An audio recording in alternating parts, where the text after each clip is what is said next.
नहीं नहीं, क्या हो गया भाई, क्या हो गया? बोलते बोलते फ्रेम चला गया। मैं वापस आ रहा हूं राकेश जी आपके पास, सुब्रत जी आ रहा हूं। लेकिन भाटी जी, ये एक रियलिटी है कि केशव प्रसाद, देखिए मैं ये नहीं कहता राकेश जी की तरह कि ऑल इज वेल, कुछ दिक्कत ही नहीं थी, लेकिन केशव प्रसाद मौर्य जी को समझ आ गया कि अगर इस तरह के बयानबाजी करते रहेंगे अपने ही नेतृत्व, अपने ही मुख्यमंत्री के खिलाफ, तो ये 10 इलेक्शन नहीं, ये 10 बाई इलेक्शन नहीं जीत पाएंगे। करल, फूलपुर, मिल्कीपुर, सीसामऊ, गाजियाबाद सदर, मीरापुर, खैर, मंझवा, कुंदरकी और कठेरी में नहीं जीत पाएंगे। इस 10 में से बीजेपी कहती है हम 3 पे थे, 5 इस बार ले आएंगे। समाजवादी पार्टी का क्या कहना है? अब ऑन द फेस एटलीस्ट, अंदर की बात मुझे नहीं पता, but on the face at least Keshav Prasad Maurya और बाबा एक साथ हैं, सीएम और डिप्टी सीएम एक साथ हैं। भाटी जी, नागर साहब को भी ले।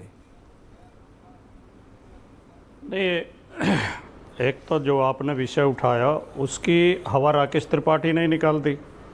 उन्होंने कहा कि ये तो केशव प्रसाद मौर्य ने अब बयान थोड़ी दिया, वो तो हमेशा ये बयान देते रहते हैं, वो तो हमेशा बोलते रहते हैं, वो तो हर सभा में कहते हैं, योगी जी का समर्थन करते हैं।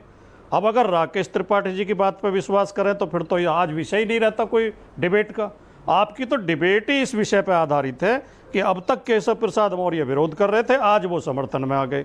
खैर, बोल दो नहीं कर रहे आपस के झगड़े से मैं अभी चेंज कर दूंगा अगले 30 सेकंड में। ये तो बोलो कि नहीं कर रहे थे। एक बार समाजवादी पार्टी बोले तो कि नहीं कर रहे थे विरोध। नहीं नहीं नहीं नहीं नहीं नहीं, क्या देखिए, पार्टी जी ऐसी बात मत करो। डिबेट में देखो मेरे पास बहुत मुद्दे, देखो मेरे पास तो आज इतिहास है, मेरे को कुछ नहीं करना। अर्नब ने अभी चारों महामहिम जो हमारे वो हैं संत, उनको एक साथ जो हैं उन सबसे एक साथ बात की। मुझे तो कुछ करना नहीं, मेरे को धन्यवाद कहना और वो प्ले हो जाएगा। एक बार समाजवादी पार्टी बोले तो सही कि था ही नहीं कभी दिक्कत कोई। हाँ भाटी जी बोलिए। नहीं, मैं सैकड़ों बार ये सवाल उठा चुका हूँ आपकी डिबेट में कि जब हम बोलते हैं तभी टोका टाकी क्यों होती है। राकेश त्रिपाठी लगभग 3 मिनट बोले, आपने एक शब्द तो बीच में नहीं बोला। आप बिल्कुल ऐसे पूरी निष्ठा के साथ, पूरी आस्था के साथ, जैसे मुरारी बापू की कथा चल रही हो, चुपचाप बैठ के सुनते हैं आप। और जब हम बोलेंगे हमें हर वक्त पर टोका जाएगा, हर वक्त पर टोका जाएगा, तो हम अपनी बात ऐसी करो। आप हमें कम समय दीजिए करो। ऐश्वर्या जी लंदन में बैठे नागर साहब हंस रहे हैं, वो बोल करो अपनी बात।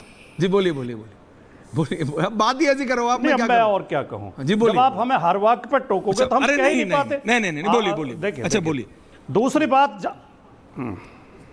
दूसरी बात, इतना उत्साहित होने की जरूरत नहीं है जितना आप उत्साहित हो रहे हैं। कब कोई समस्या नहीं बची। राजनीतिक लोग जो बोलते हैं उनके अर्थ उनके शब्दों में नहीं होते, उन शब्दों के बीच में बिटवीन द लाइंस छिपे होते हैं। जब राजनीतिक आदमी जिसकी प्रशंसा करने लगे, समझो सबसे ज़्यादा खतरा उसी को है। और भारतीय जनता पार्टी के बारे में तो ये कहा जाता है, आरएसएस और भारतीय जनता पार्टी, कि अगर ये लोग पूरब जाने की बात करें तो इन्हें पूरब के अलावा तीनों दिशाओं में खोजना चाहिए। ये जहां जाने की बात करते हैं वह कभी नहीं जाते हैं। तीसरी बात, आपने एक वाक्य और बोला कि अखिलेश यादव उनके कंधे पर तीर चला रहे हैं। अखिलेश यादव को आज बड़ा दुख हुआ होगा। हम इतनी कमजोर पार्टी हैं कि हम ऐसे चुनाव हारे हुए आदमी के कंधे पर तीर चलाएंगे जो हमारी पार्टी से चुनाव हारा है। केशव प्रसाद मौर्य की कोई हैसियत उत्तर प्रदेश में राजनीति में है नहीं। वो उलझुल बकते रहते हैं। उनके अंदर एक फोबिया है समाजवादी पार्टी का और अखिलेश यादव का।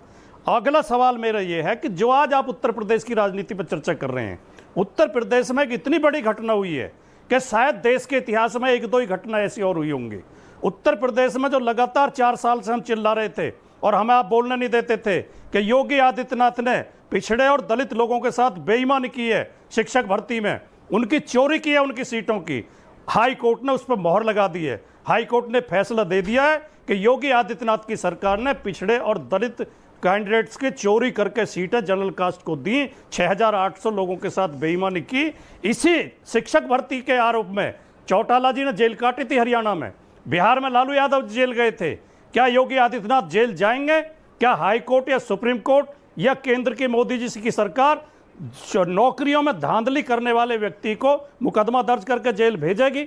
अब आई बात, मैं आखिर बात ये कहता हूं कि जो बार बार राकेश जी भी कह रहे हैं, आप भी कह रहे हैं, योगी आदित्यनाथ बहुत बड़े वो काम करते हैं, दुनिया में डंका बज रहा है। उनका डंका इसलिए बज रहा है कि वो हर कार्य में, वो नियुक्ति में जाति धर्म देखते हैं, वो ट्रांसफर पोस्टिंग में जाति धर्म देखते हैं, वो अपराधियों की जाति धर्म देखते हैं। विधानसभा के अंदर 2 लोगों का नाम लेते हैं, एक मुसलमान एक यादव, जबकि उसमें गिरफ्तार 16 लोग हुए थे और बाद में पता चलता है कि वो दोनों थे ही नहीं।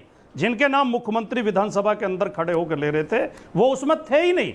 अगर अपराधी मुसलमान है, यादव है या समाजवादी पार्टी से जुड़ा है तो बाबा का बुलडोजर तुरंत जाकर उनके घर गिरा देता है बिना किसी कोर्ट के आदेश के। और अगर अपराधी भारतीय जनता पार्टी से जुड़ा है और किसी और जाति धर्म का, ये उदाहरण है बनारस हिंदू विश्वविद्यालय में गैंगरेप करने वाले ये सक्षम पटेल, कुणाल पांडे और अभिषेक चौहान अगर होते हैं तो फिर बाबा के बुलडोजर में तेल नहीं होता है, फिर बाबा का बुलडोजर स्टार्ट ही नहीं होता है।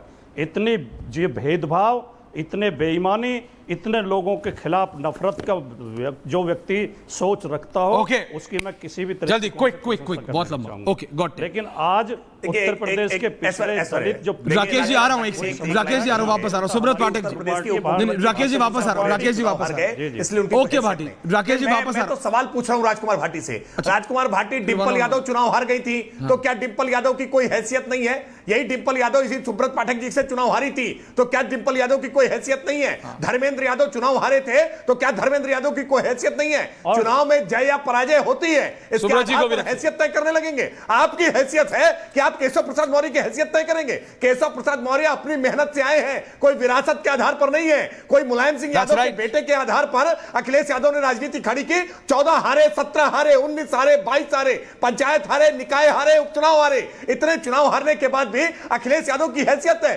तनिक सी जीत क्या मिल गई कि इतने मुगालती में आ गए, इतने गुरूर में आ गए। ये गुरूर टूटेगा, इसी उपचुनाव में टूटेगा, 27 में फिर टूटेगा, 29 में फिर तोड़ेंगे। Point taken. भाटी जी अभी ये केशव प्रसाद मौर्य इतने हैसियतदार आदमी हैं तो उन्हें स्टूल पर क्यों बैठाते हो? उन्हें सोफा क्यों नहीं देते बैठने के लिए? उन्हें खड़े क्यों रखते हो मीटिंग में? इनको बहुत दुख है। उनके पास सुब्रत पाठक जी एक सेकंड, नागर साहब, सुब्रत पाठक जी, नागर जी, सतीश के सिंह जी, रिलैक्स भाटी। ये बहुत बात उठ रही थी कि बाबा रहेंगे नहीं रहेंगे, क्या होगा, बाई इलेक्शंस तक रहेंगे, कई लोग चला रहे थे हर 30 सेकंड में बड़ी खबर, ये आ रहा है वो आ रहा है। सुब्रत पाठक जी आप सांसद रहे, अभी करल मैनपुरी में दोबारा बाई इलेक्शन है, फूलपुर में 10 जगह है उत्तर प्रदेश में। आपको लगता है बीजेपी कितनी सीट जीत पाएगी इन 10 में से? पाठक साहब। देखो हमारा प्रयास 10 की 10 सीटें जीतने का है और फिर बाकी तो देखो जनता तय करेगी, जनता का क्या जनादेश है। तो कुल मिलाकर जो मुझे लगता है कि आज जिस प्रकार से देखो जो अभी जो लोकसभा के चुनाव में जो जनता गुमराह हुई थी, अब उसको धीरे धीरे समझ में आ रहा है और जिस प्रकार की स्थितियां हैं जो राजनीतिक परिदृश्य से सबको सब कुछ समझ में आ रहा है, इसलिए झूठ बहुत दूर तक नहीं जाता है, चलता